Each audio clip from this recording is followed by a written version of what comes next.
Мифы о макияже. Существуют ли они? Конечно, существуют. Сейчас я расскажу об этих идиотских заблуждениях. Всем привет, это Настя Максулева. Я пересмотрелась множество профессионалов, именно поэтому я записываю видео топ-5 мифов о макияже. Первый миф.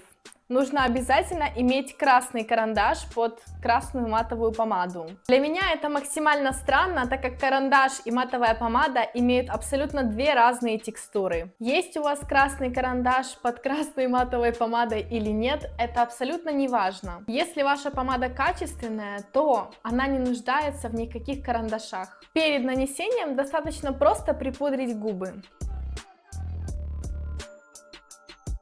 Берем любую пудру и припудриваемся хорошо.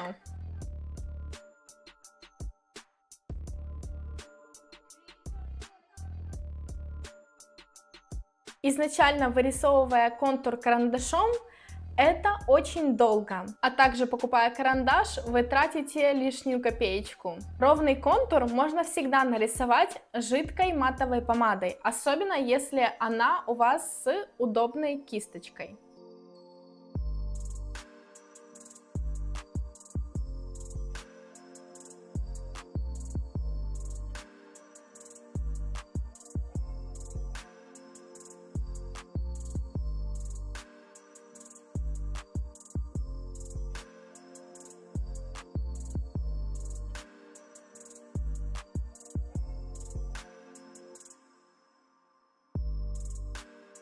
Именно так я всегда оформляю губы красной помадой, ничего не усложняя. Если говорить за разницу, то вы никогда ее не увидите, потому что ее нет. Также при желании можно обвести губы консилером для контрастности. Следующий миф – это обязательно покупать специальную базу под макияж. Это полная бессмыслица, так как ваша подготовка лица может выполнять такую же функцию. Но при условии, если вы смените свой увлажняющий уходовый крем, а именно, чтобы он был на гелевой основе. Он выполняет не одну функцию, а также это, повторюсь, может быть плюсом для вашего бюджета. Я тут поняла, что я не только говорю о мифах, еще и рассказываю лайфхаки. Наносим его как обычно, как вы наносите любой другой уходовый крем.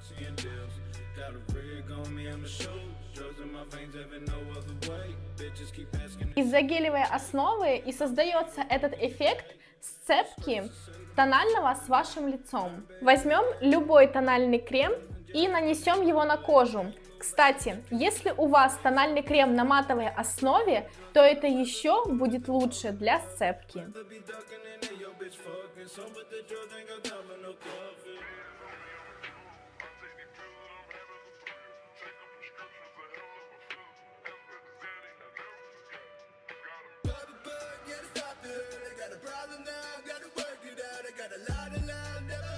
Гелевая база, тональник на матовой основе плюс пудра – это очень хорошая фиксация и носка. И вовсе не обязательно идти в магазин, сломя голову, какую же базу купить. Третий миф. Тональный и консилер – это абсолютно два разных продукта. Это всегда было очень большим заблуждением. Множество тупых визажистов приводят аргументы, чем отличается консилер от тонального крема. И эти аргументы очень глупые. Каждый раз мне приходится слышать чепуху по типу: консилер намного плотнее, он скрывает лучше синяки, пигментные какие-то недостатки, то, что он более светлее и так далее. Это все брехня. Не будем забывать то, что тональные, так же как и консилеры, бывают абсолютно разные. По текстуре, по подтону, цвету, перекрытию и так далее. Можно найти любой консилер и тональный крем, как и с плотным покрытием, так и с легким. Если сейчас одну половину лица накрасить консилером, а другую тональным кремом и растушевать, вы абсолютно не заметите разницы. Ну и тогда возникает вопрос, зачем консилеры вообще нужны? Так как я понимаю, что это одно и то же самое, консилер – это более миниатюрная упаковка, ведь тональный крем всегда больше. С консилером есть разные приемчики для скульптурирования лица. Консилер может быть на тон или два светлее вашего тонального крема, для того, чтобы высветлить Т-зону и, скажем так, подать ее вперед. А также, если вы предпочитаете более легкие текстуры тонального, но изредка у вас могут появиться какие-то покраснения и прыщи, вы можете купить консилер намного плотнее, тем самым перекрывать ваши временные недостатки. Сам консилер довольно-таки полезная штука, но если так откровенно говоря, то это маркетинг.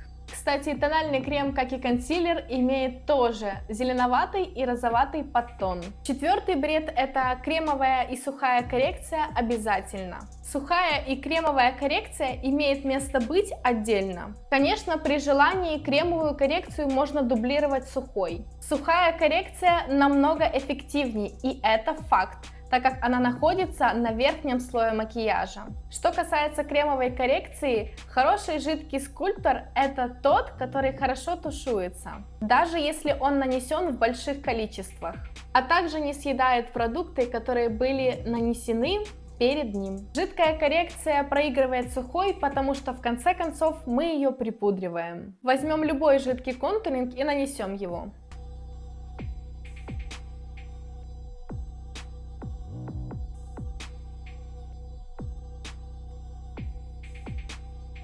И берем пудру не то, что какую-то высветляющую для бейкинга, обычную.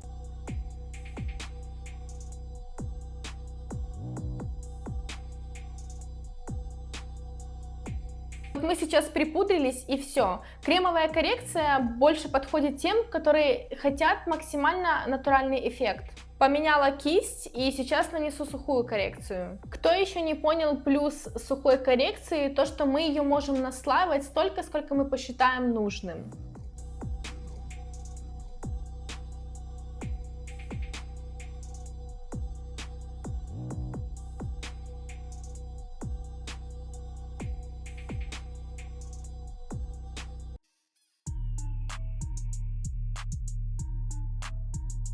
И также я проскультурировала другую часть лица.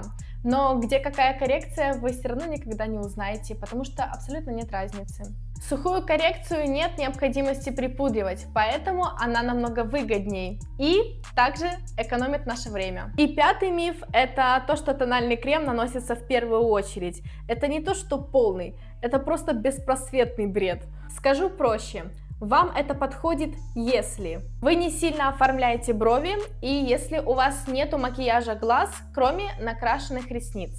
Но если вы любите четко прорисованные графичные брови или дубовые и зализанные, такие как у меня, то это точно не для вас. Я не представляю, чтобы я сначала нанесла на свое лицо тоналку, а потом оформляла брови, потому что у меня еще сверху минимум полсантиметра будет в геле все. Очень часто смотрю, как девушки наносят тонну сначала тоналки, а потом начинают кисточкой и помадкой вырисовывать себе графичные брови, вытирать, подтирать под ними, делать грязь. А что еще хуже, кто-то просто берет и сверху замазывает эту грязь консилером. Если вы в первую очередь наносите тональный крем, а потом все остальное, то вы не успеете накраситься, как ваш тональный крем начнет течь и западет во все складки. Самое лучшее покрытие – это свежее покрытие. Когда я наблюдаю за работой визажистов, и она уже ее полностью затоналила и припудрила, надевает уже пуховочку на палец